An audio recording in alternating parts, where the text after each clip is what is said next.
8 మందిలో 10 మంది పోయినాక నువ్వు ఇంకో సెకండ్ క్యాండిడేట్ని పెడితే ఎంత కన్ఫ్యూజన్ అవుతుంది? ఎవరెవరు ఎటెట్ ఓట్లు వేస్తారు? అంటే హార్స్ ట్రేడింగ్కి ఈయన ట్రబుల్ షూటర్ గారు ట్రబుల్ని ఓపెన్ చేస్తారు అన్నట్టు.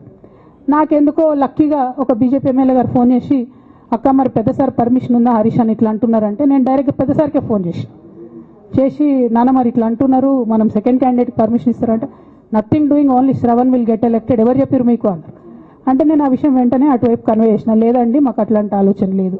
ఎందుకు ఈ రీసెంట్ ఎగ్జాంపుల్ చెప్తున్నా ఇవాళ అంటే, హరీష్ రావు గారు ట్రబుల్ క్రియేట్ చేసి ట్రబుల్ని మాఫీ చేసినట్టుగా ప్రయత్నం చేస్తారు. బీఆర్ఎస్ కార్యకర్తలందరికీ నేను నా తమ్ముళ్ళకి రిక్వెస్ట్ చేసి చెప్తున్నా, మా చెల్లెలకు రిక్వెస్ట్ చేసి చెప్తున్నా, మీకు పెద్ద స్థాయిలో జరిగే అన్ని విషయాలు తెలియకుండా అందరూ మన వెల్ విషర్స్ అనుకుంటారు. అది మీ తప్పు కాదు. ఎందుకంటే కేసీఆర్ సార్ అంత ఓపెన్ మైండ్తో ఓపెన్ హార్ట్తో ఉంటారు కాబట్టి బీఆర్ఎస్లో ఉన్న అందరూ అట్లే ఉంటారు అనుకుంటారు. కానీ చాలా మందికి చాలా హిడెన్ ఎజెండాస్ ఉన్నాయి. ఒక పక్క కాంగ్రెస్తో కలిసి ఉన్నారు, ఇంకో పక్క బీజేపీతో మాట్లాడుతున్నారు, ఎటు ఎవరితో అవసరమైతే అటు మాట్లాడుతున్నారు. అదేవిధంగా 2018 ఎన్నికలలో హరీష్ రావు గారు 20-25 మంది ఎమ్మెల్యేలకు ఎన్నికలలో అడిషనల్ ఫండింగ్ ఇచ్చారు, పార్టీ ఇచ్చింది కాకుండా. ఏడికేలు వచ్చినాయి హరీష్ రావు గారికి అన్ని డబ్బులు? 100% కాళేశ్వరంలో జరిగిన అవినీతి నుంచి వచ్చిన డబ్బులే. ఆయన ఆలోచన ఏం చేసిందంటే, ఏమన్నా కొద్దిగా అటు ఇటు అవుతుందేమో రిజల్ట్, నా దగ్గర ఎమ్మెల్యేస్ ఉండాలని ఆలోచన చేసి. నీకు అసలు అట్లాంటి ఆలోచన ఎందుకు వచ్చింది? నేను కట్టప్పలాంటోని కేసీఆర్ గారి దగ్గర ఉండేటోని అంటావు కదా, నీకేం అవసరం వచ్చింది ఎమ్మెల్యేస్కి సపరేట్గా ఫండింగ్ ఇవ్వడానికి? ఎవరికి తెలియదు అనుకుంటారా? ఇది ఎవరు చెప్పారు అనుకుంటారా? ప్రతి ఒక్కరు చెప్తారు ఎమ్మెల్యేస్ ఓపెన్, నా పేర్లు కూడా తెలుసు, చెప్తే బాగుండదు, ఎమ్మెల్యేలు ఇబ్బంది పడతారు. నేను అనేది ఏంటంటే, 2009లో రామన్న సిరిసిల్ల ఎలక్షన్లో మా బంధువుకు సంబంధించిన వ్యక్తులతోని 60 లక్షల రూపాయలు పంపిన హరీష్ రావు గారు రామన్నను ఓడగొట్టడానికి. నిన్నగాక మొన్న ఒక వీడియో మీరు కూడా చూసిరు, ఒంటేరు ప్రతాప్ రెడ్డి గారిది. మీ మామయ్యను ఓడగొట్టమని ఎంతంటే అంత డబ్బులు ఇస్తా అని చెప్పిర్రని. ఓ పక్క కేసీఆర్ గారిని ఓడగొట్టాలి, ఓ పక్క కేటీఆర్ గారిని ఓడగొట్టాలి, నిజామాబాద్లో నా ఎంపీ సెగ్మెంట్లో అందరు ఎమ్మెల్యేలను మేనేజ్ చేయాలి, అందరిని మన కేసీఆర్ కుటుంబాన్ని ఓడగొట్టాలి, విచ్ఛిన్నం చేయాలి.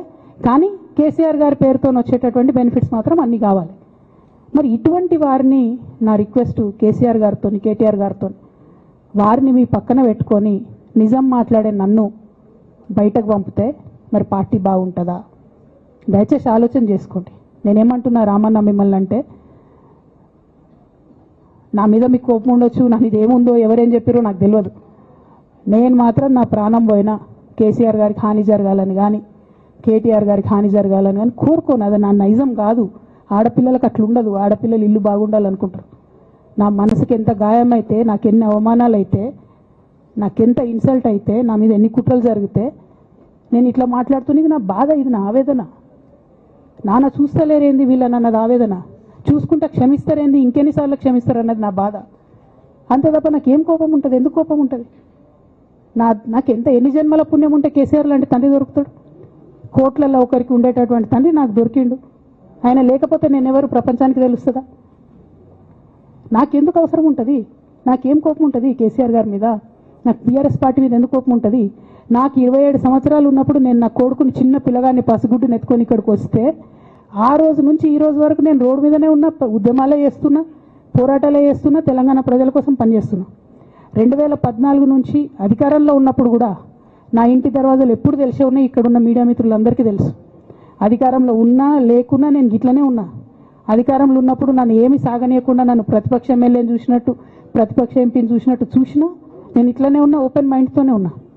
నేను కోరేది ఒకటే, కేసీఆర్ గారి ఆరోగ్యాన్ని కాపాడండి రామన్న, పార్టీని కాపాడండి, పార్టీలో ఉన్న కార్యకర్తల్ని కాపాడండి, అందరు బాగుండేలాగా ప్రజా సమస్యలు తీసుకోండి. నాకు అంతకుమించి కావాల్సింది ఏం లేదు.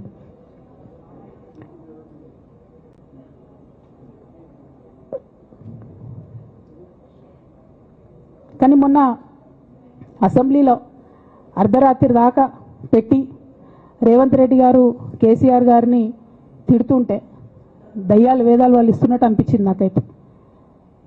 దానికి ఈయన హీరోలాగా ఎదుర్కొన్నాడు, ఈయన 6 అడుగుల బుల్లెట్ అని పార్టీ అంతా ట్వీట్ చేస్తే, మరి 6 అడుగుల బుల్లెట్ ఎవరికి గాయం చేస్తుంది? ఎండ్ ఆఫ్ ద డే ఇవాళ అయితే నన్ను గాయపరిచింది, రేపు రామన్నను గాయపరుస్తారో కేసీఆర్ని గాయపరుస్తారో.